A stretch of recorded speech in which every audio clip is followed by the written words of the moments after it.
दिल्ली के कमला नगर में आज डिवाइन नोज फिल्म लॉन्च की गई। इसको लेकर एक प्रेस वार्ता की गई जिसमें फिल्म के डायरेक्टर रावेश डोगरा एवं मुख्य भूमिका निभाने वाले राजीव राज शामिल रहे। उन्होंने इस फिल्म के बारे में विस्तार से बताया। आप डिवाइन नोज मूवी को यूट्यूब, इंस्टाग्राम, फेसबुक एवं कई चैनलों पर रिलीज करने जा रहे हैं। डायरेक्टर ने यह भी बताया कि इस मूवी को बनाने का उद्देश्य क्या है एवं किस तरीके से यह फिल्म पूरी हुई। वहीं कलाकार राजीव राज ने भी इस फिल्म से जुड़ी कई घटनाओं को भी बताया। आइए ले चलते हैं आपको प्रेस देकर 50,000 रुपए खा लिए। गुरुजी पुलिस और गुंडों की बात है। गुरुजी के पैर पकड़ लो और क्षमा मांग लो और 50,000 लौटा दो।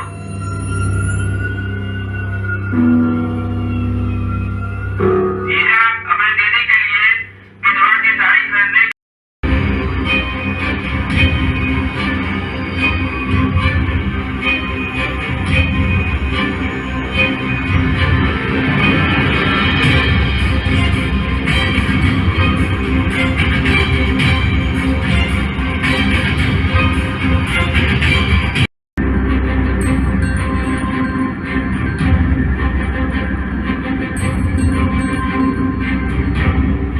रावण, गुरुजी आप ठंड रखिए, काम हो जाएगा।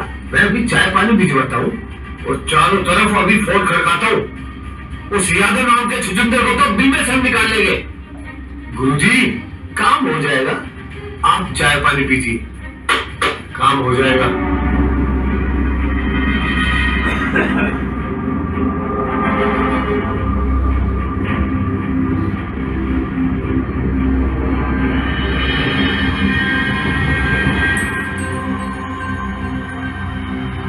आज हमारे साथ हैं फिल्म डिवाइन नोज के डायरेक्टर रावेश डोगरा जी और कहा जाए एक अभिनय के उभरते सितारे। फिल्मों में बहुत करा है काम इन्होंने, लेकिन इस फिल्म में इन्होंने अपना एक अलग ही रूप दिखाया है। राज, आपका बहुत बहुत स्वागत है। Thank you. डिवाइन नोज के बारे में कुछ बताएं डोगरा साहब। डिवाइन नोज इंग्लिश का वर्ड है और हिंदी में इसका मतलब होता है परमात्मा सब जानता है। तो कोरोना काल में सब लोग इधर उधर स्टक हो गए थे। उसके बाद खुला जब, तो मुझे एक दिन मौका मिला कि मैं राजीव भाई से मिलने आया। तो उन्होंने कहा कि राजेश भाई, ये जो दौर आया है बहुत अनिश्चितता का दौर है, पता नहीं क्या होगा, लेकिन मेरा एक सपना है कि मैं एक फिल्म बनाना चाहता हूँ। तो मैंने कहा अच्छा, मैंने कहा बताओ भाई। तो इन्होंने मुझे एक लाइन बताई और कहा कि मेरा ये सपना है, मैं चाहता हूँ कि इस पर फिल्म बनाए। तो मैंने इनसे ऐसी हंसी में कह दिया कि मैंने कहा कि यार, जो दौर चल रहा है हमें यही नहीं पता कि हम कल सुबह उठेंगे कि नहीं उठेंगे। तो परमात्मा जानता है कि ये फिल्म कैसे बनेगी, कब बनेगी और क्या होगा। बस मैं तेरे लिए इतनी भगवान से प्रार्थना करता हूँ कि वो ये फिल्म हमसे बनवा ले। और आप यकीन मानना, उस परमात्मा ने ही कैसे मेरा हाथ पकड़ के ये स्क्रिप्ट लिखवाई और फिर उन्होंने ही बंदोबस्त किया, हमने इसकी शूटिंग की, फिर फिल्म का पोस्ट प्रोडक्शन चला, एडिटिंग वगैरह ये वो सब। मतलब मैं तो यही कहता हूँ कि ये फिल्म परमात्मा ने मुझसे बनवा ली और राजीव इनका सपना पूरा करवा लिया। डोगरा जी, एक सच्चाई है ये कि कोरोना के समय में बहुत लोगों का बिजनेस डाउन हो गया, बहुत लोगों की नौकरी चली गई। इस फिल्म में दर्शाया है। कहते हैं ना कि कुछ लोगों ने तो कहा कि सुसाइड भी किया और आपने उसी पे ये स्टोरी बनाई है। बहुत रियलिटी लगी। आइडिया भी आपने बताया कहाँ से आया। इस फिल्म को बनाने में क्या आराम से बन गई है, कुछ दुविधा आई और कितने समय में ये फिल्म पूरी? नहीं, आराम से तो नहीं की है फिल्म बनी है, मेहनत तो लगी है। खैर, और एक की मेहनत नहीं, बहुतों की सभी ने इस फिल्म में बहुत मेहनत करी है। रावेश जी ने, राजन भाई ने, काफी लोग हैं जिन्होंने मेहनत करी। हाँ, मतलब क्या होता है कि देखो, बिना दुविधा के या बिना हर्डल्स के लाइफ होती नहीं है। बस हमारे सामने जब भी दुविधा आई या कोई भी हम कहीं स्टक हो गए, हमने सिर्फ इतना कहा कि हे परमात्मा, हम तेरे लिए बना रहे हैं, तो इजाजत देगा तो बना लेंगे। और वो जो भी प्रॉब्लम थी सॉल्व हो गई। ये पिक्चर का जो कॉन्सेप्ट है, जो आइडिया है, तकरीबन 2 साल से मतलब हमारे दिमाग में था। 2 साल से उसके बाद 1 साल तो स्टोरी लिखने में ही लग गया इसका, फिर पूरा पोस्ट प्रोडक्शन और पूरा पाइपलाइन बनाने में इसका टाइम लग गया। करीबन ये कहेंगे कि 2 से 3 साल की मेहनत है हमारी फिल्म। अच्छा राजीव जी, बात करें, देखिए एक वार्तालाप दिखाई है भगवान में और एक आम इंसान में, जी। पर आम इंसान भी देखा जाए कि नास्तिक, एक को तो भगवान पे विश्वास होता है लेकिन नास्तिक, उनको आस्तिक बनाना, भगवान भी एक दोस्त के रूप में आया जैसा कि हमने ट्रेलर देखा, तो क्या कहेंगे, ये आइडिया कंसेप्ट बहुत अच्छा था, ये कहाँ से लिया और थोड़ा सा इसको विस्तार से बताओ। देखिए क्या होता है कि हर फिल्म की जो कहानी होती है वो कहीं ना कहीं से तो आती ही है। जैसे कि मैं रावेश डोगरा हूँ और जो कश्मीरी ब्राह्मण हूँ, पंडित हूँ, मैंने कर्म कांड तो कभी नहीं किए और मैं वास्तव में भगवान को नहीं मानता हूँ, लेकिन भगवान को एक शक्ति के रूप में मानता हूँ कि कोई एक शक्ति तो है जो इस संसार को चलाती है।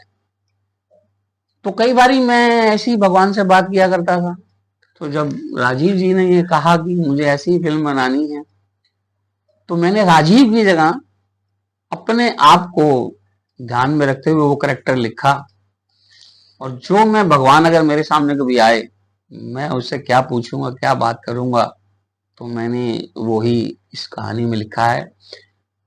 अच्छा, पिछले दिनों एक इत्तेफाक हुआ है। वो इत्तेफाक क्या है कि एक महाराज हैं प्रेमानंद जी, अगर मैं उनका नाम गलत ले रहा हूं तो मैं क्षमा प्रार्थी हूँ, क्योंकि वो पीले वस्त्र पहनते हैं, बड़े बड़े से बाल हैं, राधा रानी के भक्त है, वो राधे राधे बोलते हैं। उन्होंने अपने एक उनके रील्स वगैरह आती हैं, उन्होंने उसमें कहानी सुनाई कि वो उनके एक भक्त ने उनको गलत टिकट लेके, मतलब जनरल टिकट लेके एसी डब्बे में बिठा दिया, और जब टीटी आया, टीटी ने चेक किया तो वो उन्हें बुरा भला बोलने लगा प्रेमानंद जी को। और प्रेमानंद जी ज्यादा पढ़े लिखे नहीं है, तो उनको कुछ ज्यादा समझ में नहीं आ रहा था। तो इससे पहले कुछ और होता है यहाँ, जो टीटी उनसे जो भी दुर्व्यवहार कर रहा था, उससे पहले ही ऊपर एक बर्थ पे आदमी सो रहा था, वो ऊपर से नीचे उतरा, उसने टीसी से इंग्लिश में बात की और उसको कुछ पैसे दिए और एक टिकट बनवाई और टीसी को भेज दिया, और टिकट इनको दी और इनको इतना कहा कि आप बैठो आराम से, जहां तक जाना वहीं तक जाओ, और कोई दुआ सलाम नहीं, कोई राम राम नहीं, कोई शाम शाम नहीं, और वो जाके अपने बर्थ पे वापिस हो गया। तो प्रेमानंद जी ने कहा कि लोग ये कह सकते हैं कि वो एक इंसान था, उसने इंसान की मदद की, पर उस घड़ी वो मेरे लिए भगवान था। तो मेरा यही मानना है कि हम जब भी प्रॉब्लम में होते हैं, भगवान मदद के लिए आता है, लेकिन हम उसे ठीक से पहचान नहीं पाते हैं, और इस फिल्म में यही दिखाया गया है। इस फिल्म बनाने का मेन मोटिव हमें पता चला, लेकिन हम चाहते हैं कि क्या क्या इसमें एक मैसेज है, थोड़ा सा आप बताएं। मैसेज यही है कि भगवान, अगर आदमी ये सोचता है कि भगवान है नहीं दुनिया में, नास्तिक ये सोचता है कि भगवान है ही नहीं है, मैं इतने मुसीबत में हूँ, मैं इतने परेशानी में हूँ, मैं अपने घर का खर्च नहीं चला पा रहा हूँ, या मैं ये नहीं कर पा रहा हूँ, वो नहीं कर पा रहा हूँ, और वो फिर भगवान को गाली देता है तुम्हें कि क्या है धरती पे कुछ नहीं, लोग खामा खास को पूजा करते हैं। लेकिन भगवान जरूरी नहीं है कि वो खुद तुम्हारे लिए धरती पर आएंगे, वो किसी को भी किसी ना किसी रूप में आपके लिए भेजते हैं मदद के लिए। तो मेन मैसेज इसमें यही है कि भगवान पे विश्वास रखो। अगर आज आप हार चुके हो, आज आप जिंदगी से बिल्कुल खो चुके हो, तो जरूरी नहीं है कि आप हमेशा ऐसे रहोगे, एक ना एक दिन भगवान आपकी मदद के लिए जरूर आएंगे और आपको तारेंगे। और फिल्म से रिलेटेड बात करें तो हो गई है, अगला क्या कंसेप्ट है, या अगली फिल्म आपकी कब देखने को मिलेगी, और ये फिल्म कब आ रही है? सर ये फिल्म 11 अक्टूबर को कल रिलीज हो जाएगी, और नेक्स्ट प्रोजेक्ट पे अभी हमारे 4-5 प्रोजेक्ट हैं जो भी रावेश जी के साथ ही डिस्कस हो रहे हैं, हमारे जो भी तैयारी में है, कॉन्सेप्ट में मतलब चल रहे हैं। हमारे चैनल के माध्यम से आप दोनों दर्शकों से क्या कहना चाहेंगे थोड़ा सा फिल्म के संबंध में? मैं दर्शकों से ये कहना चाहता हूं कि देखिए, भगवान श्री कृष्ण ने गीता में साफ साफ कहा है कि धर्म की रक्षा के लिए किया गया युद्ध धर्म है, सबसे बड़ा धर्म है। अन्याय बिल्कुल मत सहो, क्योंकि अन्याय सहने वाला अन्याय करने वाले से ज्यादा बड़ा पापी होता है। अगर आपके धर्म पर, आपके ऊपर कोई संकट आ रहा है तो उस घड़ी आप दृढ़ता से खड़े होइए, उसका मुकाबला कीजिए और सामने वाले की जरूरत पड़े तो गर्दन काट दीजिए। ये सनातन धर्म में लिखा हुआ है। कौन कहता है कि नहीं लिखा हुआ?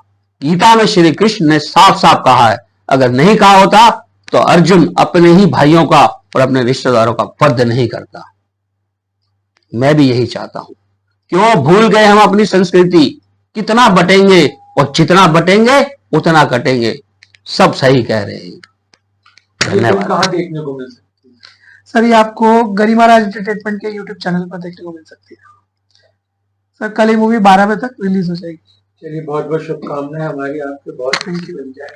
बहुत बहुत धन्यवाद।